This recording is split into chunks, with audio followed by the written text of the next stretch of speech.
Avvakum Petrov was a Russian protopope of the Kazan Cathedral on Red Square who led the opposition to Patriarch Nikon's reforms of the Russian Orthodox Church. His autobiography and letters to the Tsar, to Boyarynya Morozova and other old believers are considered masterpieces of 17th-century Russian literature. He was born in Grigorovo, in present-day Nizhny Novgorod. Starting in 1652, Nikon, as Patriarch of the Russian Church, initiated a wide range of reforms in Russian liturgy and theology. These reforms were mostly intended to bring the Russian Church into line with the other Orthodox churches of Eastern Europe and Middle East. Avvakum and others strongly rejected these changes. They saw them as a corruption of the Russian Church, which they considered to be the true Church of God. The other churches were more closely related to Constantinople in the liturgies, and Avvakum argued that Constantinople fell to the Turks because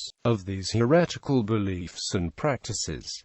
For his opposition to the reforms, Avvakum was repeatedly imprisoned. For the last 14 years of his life he was imprisoned in a pit dug out at Pusztai above the Arctic Circle before finally being burned at the stake. The spot where he was burned is now marked by an ornate wooden cross. Despite his end, groups rejecting the changes persisted, and they came to be referred to as Old Believers. Avvakum's colorful autobiography memorably recounts hardships of his imprisonment and exile to the Russian Far East, the story of his friendship and rupture with the Tsar Alexis, his practice of exorcising demons and devils, and his boundless admiration for nature and other works of God. Numerous manuscript copies of the text circulated for nearly 2 centuries before its first printed edition in 1861.